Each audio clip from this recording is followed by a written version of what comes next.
नमस्कार दोस्तों, यहाँ पे आप सभी के साथ बात करूंगा कुछ ऐसे स्टॉक्स के बारे में जिनमें आज के सेशन में एक बड़ी गिरावट देखने को मिली है। सवाल सिंपल सा है कि भैया इस गिरावट में लेने के मौके ढूंढने हैं, दूर रहना है, जिनके पास है उन्हें क्या करना चाहिए। तो शुरू करते हैं बिना किसी देरी के। सबसे पहले तो बाजार लाइफ हाई के आसपास ट्रेड कर रहा था और 2 दिन से कंटिन्यू गिरावट हो रही है। आईटी सेक्टर ने फ्राइडे को मूड बिगाड़ा और आज के सेशन में अपने आप बिगड़ गया। ग्लोबल कोई भी आपको सहारा दे नहीं रहा है इस समय। कोई फ्लैट टू पॉजिटिव रहता है तो कोई फ्लैट टू नेगेटिव रहता है। तो ज्यादा कुछ इस समय मार्केट में है नहीं, दुनिया भर के बाजारों से कोई संकेत आ नहीं रहे हैं। ऐसे में हम अपने ही ट्रिगर्स पे ट्रेड कर रहे हैं और अपने ट्रिगर्स इस समय चल रहे हैं क्वार्टरली नंबर्स। क्वार्टरली नंबर्स की बात की जाए तो नंबर अच्छे आ रहे हैं तो भी नेगेटिव रिएक्शन आ रहा है और नेगेटिव आ रहे हैं तो पिटाई पड़ रही है। तो ये क्वार्टर थोड़ा सा मुझे अभी तक कुछ खास नहीं लगा।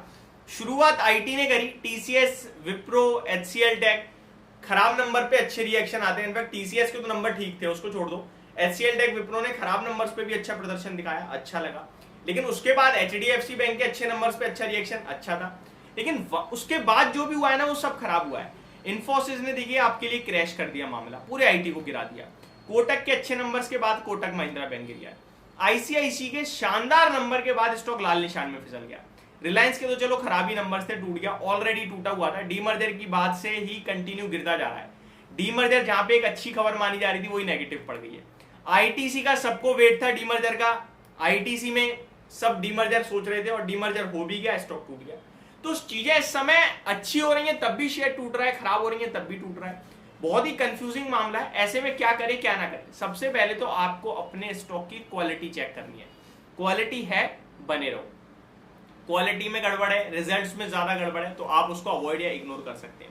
अभी मैं आप सभी के साथ कौन कौन से स्टॉक्स के बारे में बात कर रहा हूं इसको समझ लेते हैं। सबसे पहले कोटक महिंद्रा बैंक के बारे में बात करेंगे, आईजीएल के बारे में बात करेंगे, पेटीएम के बारे में बात करेंगे, रिलायंस इंडस्ट्रीज के बारे में बात करेंगे। तो शुरू करते हैं सबसे पहले रिलायंस इंडस्ट्रीज के साथ, भारत की दिग्गज कंपनी। देखिए इस स्टॉक में मैंने आप सभी के साथ कल भी वीडियो शूट करी थी लेट नाइट, जहां मैंने आपसे कहा था स्टॉक अगर टूटता है तो 2490 एक ऐसा लेवल होगा जहां पे हमें एंट्री मारनी है फ्रेश खरीदारी के रूप में एज एन इन्वेस्टर अगले 6 महीने के पर्पज से, ज्यादा लंबा नहीं, 6 महीने। और पूरा पैसा नहीं लगाना, फर्स्ट इंस्टॉलमेंट डालना है। एग्जैक्टली आप देखिए 2487 के भाव पर बंद हुआ है, लो 2469 का लग गया है आज के सेशन में। अच्छे खासे वॉल्यूम्स के साथ गिरावट आई है। मुझे लगता है गिरावट अब रुकनी चाहिए। 2850 वाला आपके लिए 2500 के भी नीचे निकल गया है। 350 रुपए डायरेक्ट वन साइडेड टपक गया शेयर। इसमें से आप 261 रुपीज का जो भाव तय करा गया है जियो फाइनेंशियल का वो भी हटाएंगे तो भी 90 रुपए एडिशनल गिर गया है।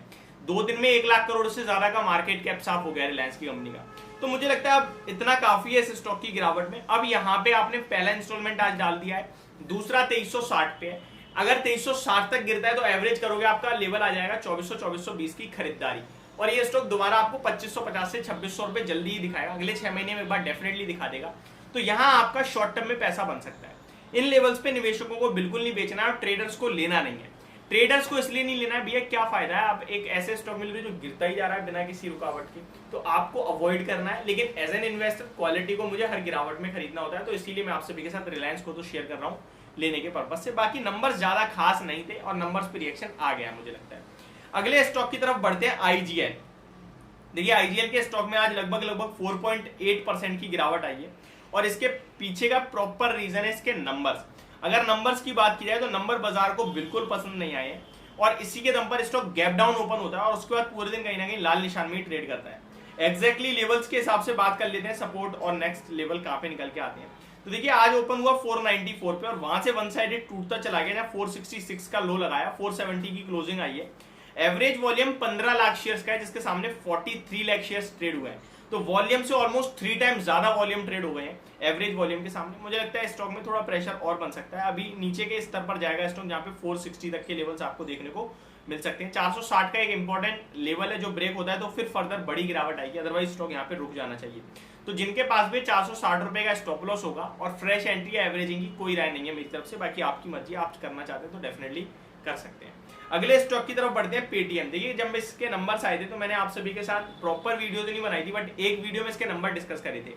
जब मैंने कहा था भैया नंबर खराब हो गए एक बार फिर से, ईयर ऑन ईयर बेस पे घाटा कम हुआ है, लेकिन अगर आप लास्ट क्वार्टर देखेंगे तो उसके हिसाब से घाटा बढ़ गया है। तो जहां पे लोगों को उम्मीद थी कि ठीक है आने वाले कुछ क्वार्टर में कंपनी नेक लाइन कर देगी, अपने एबिटा को कहीं ना कहीं प्रॉफिट में लाके खड़ा कर देगी, अभी भी कहीं कहीं आ रहा है बट नंबर ये मेरे को तो खास लगे नहीं थे, इसलिए मैंने आपसे कहा था टूट सकता है स्टॉक। फ्लैट ओपन होने के बाद गिरा स्टॉक नीचे, 84 लाख शेयर्स ट्रेड हुए हैं, 40 लाख शेयर्स का एवरेज वॉल्यूम है। इस स्टॉक में अभी फ्रेश एंट्री गिरा है, मेरी तरफ से नहीं होगी। और एक लेवल जरूर दूंगा 806 का, वो निकलता है, इनफैक्ट निकल ही गया, आज ब्रेक हो गया है, क्योंकि प्रीवियस स्विंग लो जो था वो 806 का था, फिर रिवर्स करा 850 तक, आज फिर टूटा है। ये स्टॉक नीचे में आपके लिए 720 रुपए तक गिर सकता है। फ्रेश बेचना मत। अगर ये स्टॉक कल भी आपको प्रेशर में दिखे और ट्रेड करता है तो फिर आप कहीं ना कहीं सोच सकते हो एग्जिट के लिए। अदरवाइज पेटीएम में इस समय कोई भी कमेंट करना मुश्किल है। अगर मैं आपसे कहता हूँ बेच दो और आप बेच दोगे, परसों स्टॉक ऊपर आ गया, ये पॉसिबिलिटीज हैं, क्योंकि इस तरीके के सिचुएशन में और इस तरीके के स्टॉक्स में डिसीजन लेना बहुत मुश्किल है।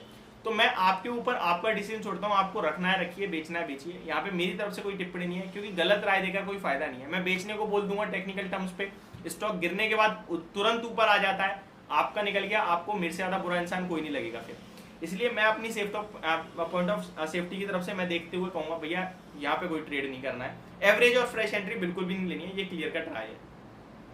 लास्ट स्टॉक जिसमें गिरावट आते हुए देखिए वो कोटक बैंक। देखिए नंबर्स के हिसाब से देखोगे तो कोई भी दिक्कत नहीं है कोटक बैंक के नंबर्स में, नंबर बहुत ही शानदार आए हैं, बेहद शानदार है, तो उसकी कोई दिक्कत नहीं थी। बट स्टॉक क्यों टूटा है इसके बारे में समझिए। देखिए पहली बात तो स्टॉक ऑलरेडी काफी ज्यादा भागा था, 1900 लगभग एग्जैक्टली मेरे यहाँ पे रिफ्रेश नहीं हो रहा है, आई थिंक 1970 का भाव शो कर रहा है, मैं आपके साथ दूसरी जगह से चेक करता हूँ। जी हाँ, 1897 के लेवल्स पे आज क्लोजिंग आई है स्टॉक में।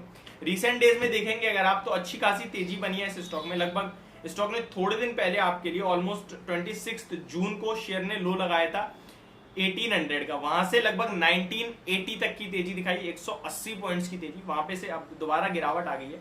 यहाँ पे खरीदें या फिर थोड़ा और डिप मिल जाए तो खरीदें, क्योंकि वीवैप के ऑलमोस्ट पास पहुंचता हुआ देगा 20 डेज के हिसाब से आप देखेंगे तो मुझे लगता है ये स्टॉक बेचना नहीं चाहिए, बिल्कुल भी होल्ड करना चाहिए लॉन्ग टर्म पर्पस के हिसाब से। तो ये मेरी तरफ से आपके लिए 4 स्टॉक्स पर वीडियो, होप आपको समझ पसंद दोनों आई होगी। Thank you so much for watching this video, have a great day guys.